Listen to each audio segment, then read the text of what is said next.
আসসালামু আলাইকুম প্রিয় দর্শক মন্ডলী, বাড়ি এক লতিরাজ কচু। এটা হচ্ছে লতিরাজ কচুর প্রজেক্ট দেখতে পাচ্ছেন। এখানে 1.5 বিঘার প্রজেক্ট আছে বাড়ি এক লতিরাজ কচু। তো বাড়ি এক লতিরাজ কচু বিষয়ে কিছু আলোচনা করব। তো এক ভাইয়ের সাথে কথা বলবো। আসসালামু আলাইকুম শহীদুল ভাই, কেমন আছেন ভাই? আলহামদুলিল্লাহ ভালো। তো বাড়ি এক লতিরাজ কচুতে প্রজেক্ট কেমন দেখতেছেন ভাই? গাছের চেহারা খুবই ভালো ভাই। এবং লতি কেমন একটু দেখান তো নিচে। এই যে দেখেন, আমাদের দেখেন লতিগুলা, এই যে দেখেন, ওই লতিটা তো ভাই টাটকা 2 হাতের বেশি হবে ভাই মনে হচ্ছে। হবে মিনিমাম 2 হাত, মানে 2 হাতের ওভার হবে, 18 ইঞ্চি। আচ্ছা, এই লতিটা দেখতেছি এত বড়, একটু মাপ দেন তো ভাই। এটা ধরেন 2.5 হাত, এটা মিনিমাম হবে। এই যে বাবা দেখেন, আমরা প্র্যাকটিক্যালে দেখাচ্ছি 2.5 হাতের ওভার আছে আর কি। এই যে 2.5 হাত। আবার বলবেন যে গ্রাফিক্স করছে, এটা সম্ভব না। এই যে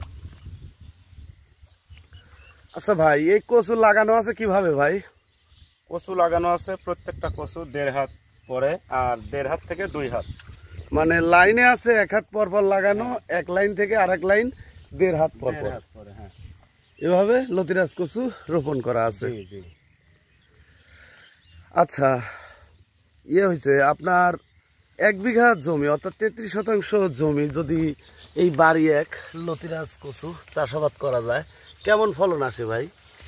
1 বিঘা জমিতে মিনিমাম ধরেন 2.5 থেকে 3 লক্ষ টাকা বছরে। জি, বছরে 2.5 লক্ষ 3 লক্ষ টাকা ইনকাম করে। তা সপ্তাহে কিরকম কেমন লতি আসে? সাপ্তাহিক লতি আসে ধরেন বিঘাতে 7 থেকে 8 মণ। 7 মণ 8 মণ লতি আসে। তো প্রিয় দর্শক মন্ডলী, আচ্ছা আমাদের একটা চারা টান দিয়ে ওঠায় দেখেন তো, যে বাড়ি এক লতিরাজ কচু। এই যে দেখেন, যে চারা, এই যে চারা দেখেন প্রিয় দর্শক মন্ডলী, চারাতেই লতি।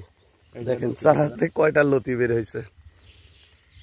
এই চারাগুলি কয় টাকা পিস ভাই? একটা চারা পার পিস 2 টাকা। পার পিস 2 টাকা করে বিক্রি করা হয়। তো প্রিয় দর্শক মন্ডলী, আপনারা যদি বাড়ি এক লতিরাজ কচু চাষাবাদ করতে চান, তাহলে আমাদের সাথে যোগাযোগ করতে পারেন। আমরা বাংলাদেশের প্রতিটি জেলায় এই লতিরাজ কচুর চারা 2 টাকা মূল্যে সেল দিয়ে থাকি। ভালো থাকবেন, সুস্থ থাকবেন। আসসালামু আলাইকুম।